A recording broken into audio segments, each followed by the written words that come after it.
Already deal కుదిరిపోయింది అన్న మాట మాత్రం వాస్తవం కాదని ఢిల్లీ సోర్సెస్ నుంచి మనకు అందుతున్న సమాచారం. ఇంకోవైపు మా చీఫ్ రిపోర్టర్ ఎంపీ రావుతో కూడా మాట్లాడదాం. ఎంపీ రావు, ఎలాంటి డీల్కి ఆస్కారం ఉంది? బీజేపీ కోరుతున్నట్టుగా 8 నుంచి 10 సీట్లు ఇచ్చే పరిస్థితి ఉందా?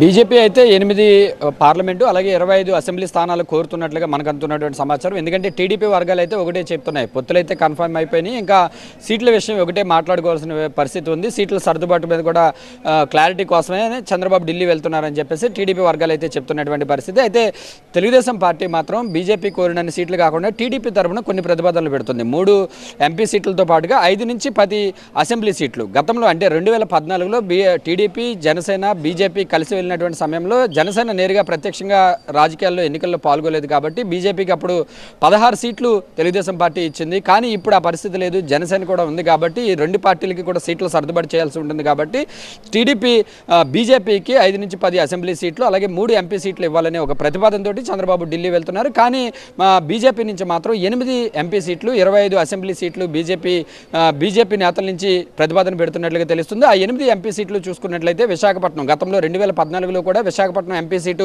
పొత్తులో భాగంగా టీడీపీ బీజేపీకి కేటాయించింది. అప్పుడు ఖమ్మంపాటి హరిబాబు బీజేపీ ఎంపీగా విశాఖపట్నం నుంచి గెలిచారు. ఇప్పుడు కూడా విశాఖపట్నం ఎంపీ సీటు బీజేపీ అడుగుతున్నట్లుగా తెలుస్తుంది. బీజేపీ రాష్ట్ర అధ్యక్షురాలు పురంధేశ్వరి విశాఖపట్నం నుంచి లోక్సభ బరిలో ఉంటారని చెప్పి కూడా తెలుస్తుంది. ఆ తర్వాత ఇప్పటికే అంటే టీడీపీ నుంచి విశాఖపట్నం ఎంపీగా నందమూరి బాలకృష్ణ అల్లుడు భరత్కు ఎంపిక చేశారు. అయితే భరత్ను ఒకవేళ పొత్తు ఓకే అయితే పురంధేశ్వరికి విశాఖపట్నం సీట్ ఇచ్చినట్లయితే భరత్ను రాజమండ్రి ఎంపీ సీటు కేటాయించే అవకాశం ఉన్నట్లుగా తెలుస్తుంది. మరోవైపు నర్సాపురం టికెట్ ఎప్పుడు టీడీపీ బీజేపీ పొత్తు పెట్టుకున్నప్పటికీ కూడా నర్సాపురం టికెట్ను బీజేపీకి కేటాయిస్తున్నారు. సో దాంట్లో భాగంగా నర్సాపురం టికెట్ను కూడా బీజేపీ అడుగుతున్నట్లుగా తెలుస్తుంది. నర్సాపురం విషయంలో ప్రస్తుతం వైసీపీ సిట్టింగ్ ఎంపీగా ఉన్నటువంటి రఘురామకృష్ణంరాజు వైసీపీ నుంచి ఆయన బయటకు వచ్చేశారు. సో ఆయన బీజేపీ నుంచి బరిలోకి దిగే అవకాశాలు ఉన్నట్లుగా కూడా తెలుస్తుంది. మరోవైపు విజయవాడ ఎంపీ టికెట్ను కూడా బీజేపీ అడుగుతున్నట్లుగా తెలుస్తుంది. విజయవాడ ఎంపీ టికెట్ రేసులో మాజీ ఎంపీ సుజనా చౌదరి ఉన్నట్లుగా తెలుస్తుంది. సుజనా చౌదరి విజయవాడ నుంచి పోటీ చేస్తారని చెప్పేసి కూడా మనకు అందుతున్నటువంటి సమాచారం. దీంతో పాటుగా రాజంపేట నుంచి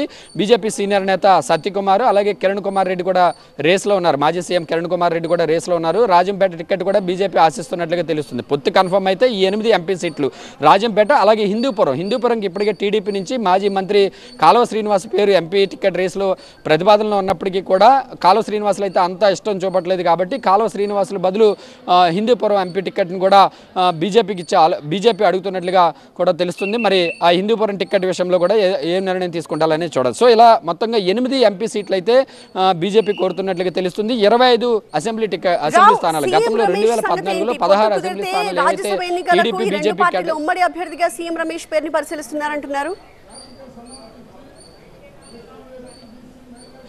ఖచ్చితంగా అంటే సీఎం రమేష్ హిందూపురం నుంచి రేస్లో ఉన్నారు. అలాగే హిందూపురం ఒకవేళ సీఎం రమేష్ ఈ పొత్తుల విషయంలో కీలక పాత్ర పోషిస్తున్నారు. సీఎం రమేష్ ఒకవేళ సీఎం రమేష్కు నేరుగా హిందూపురం టికెట్ ఇవ్వకుంటే బీజేపీ టీడీపీ ఉమ్మడి అభ్యర్థిగా కూడా రాజ్యసభకు సీఎం రమేష్ను పంపించే యోచనలో ఉన్నట్లుగా కూడా తెలుస్తుంది. సో నేరుగా ప్రత్యక్ష ఎన్నికల బరిలో పోటీ చేయకపోయినప్పటికీ కూడా 2 పార్టీల తరఫున ఉమ్మడి అభ్యర్థిగా సీఎం రమేష్ను రాజ్యసభకు పంపించే ప్రతిపాదన కూడా ఉన్నట్లుగా తెలుస్తుంది. సో ఈ ప్రతిపాదనలన్నీ కూడా బీజేపీ వద్ద ఉన్నట్లుగా తెలుస్తుంది. సో చంద్రబాబు అమిత్ షా భేటీలో మొత్తం బీజేపీ నుంచి ఈ 8 ఎంపీ 25 అసెంబ్లీ సీట్ల ప్రతిపాదన రానుంది. అయితే చంద్రబాబు మాత్రం తనకు టీడీపీలో ఉన్నటువంటి ముఖ్య నాయకులతో చర్చించిన తర్వాత ఒక 3 ఎంపీ సీట్లు 5 నుంచి 10 అసెంబ్లీ సీట్లు ఇస్తామని ఒక ప్రతిపాదనతో అయితే ఆయన మరి కాసేపట్లో ఢిల్లీకి వెళ్ళబోతున్నారు. సో మరి అమిత్ షాతో జరిగేటటువంటి భేటీలో బీజేపీ నుంచి వచ్చేటటువంటి ప్రతిపాదనలు చంద్రబాబు పెట్టేటటువంటి ప్రతిపాదనలు లేదంటే మధ్యస్థంగా ఒక కొలిక్కి వచ్చి దాని మీద పొత్తు దాదాపుగా కన్ఫర్మ్ అవుతుందా, లేదు అంటే సీట్ల విషయంలో ఎక్కడైనా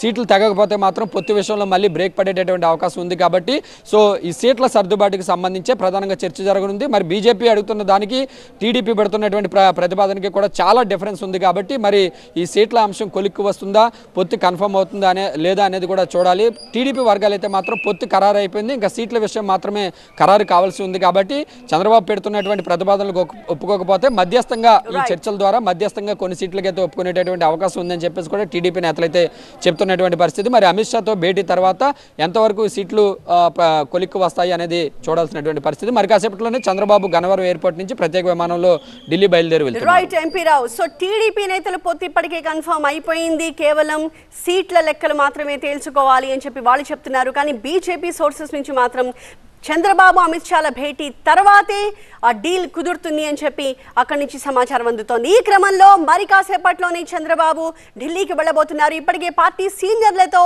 ఆయన భేటీ అయ్యారు. అమిత్ షాతో జరగబోయే చాలా కీలకమైన భేటీ, సరిగ్గా ఎన్నికలకు పొత్తులు ఖరారు చేసే భేటీ కాబట్టి దానికి ముందు పార్టీ సీనియర్ నేతలతో చంద్రబాబు సమావేశమవుతున్నారు. మరి కాసేపట్లోనే ఆయన ఢిల్లీ ఫ్లైట్ ఎక్కుతారు.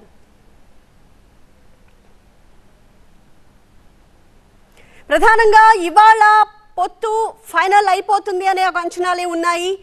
అయితే బీజేపీ అడుగుతున్నది టీడీపీ ఇస్తామంటున్న నంబర్స్లో కొంచెం వ్యత్యాసం కనిపిస్తోంది. పొత్తులో భాగంగా 8 ఎంపీ సీట్లు 25 ఎమ్మెల్యే సీట్లు కావాలని బీజేపీ అంటోంది. కానీ 3 ఎంపీ సీట్లు 5 నుంచి 10 ఎమ్మెల్యే సీట్లు ఇస్తామని చెప్పి టీడీపీ ఆఫర్ ఇస్తున్నట్టుగా తెలుస్తోంది. ఈ క్రమంలో ఏది ఫైనల్ అవుతుంది? మధ్య మార్గం ఏమన్నా రెండు పార్టీలు కనుగొంటాయా? బీజేపీ టీడీపీ ఇవాళ మరి కాసేపట్లో జరగబోయే కీలకమైన భేటీలో ఏ నెంబర్ దగ్గర ఫిక్స్ అవుతారు అన్నది చాలా కీలకంగా మారింది. చంద్రబాబు పార్టీ సీనియర్లతో ఇప్పటికే సమావేశమయ్యారు.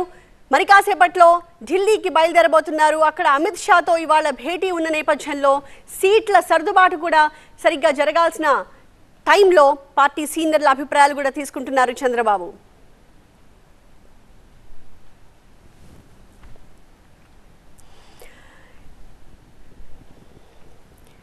బీజేపీ అడుగుతున్న దాంట్లో ఒక లెక్క మనకు కనిపిస్తోంది. ఎంపీ సీట్లు 8 కావాలంటోంది బీజేపీ. ప్రధానంగా విశాఖ, నర్సాపురం, విజయవాడ, రాజంపేట, హిందూపురం, ఒంగోలు, నర్సరావుపేట ఈ ఎంపీ సీట్లకు బీజేపీ ఇంపార్టెన్స్ ఇస్తోంది.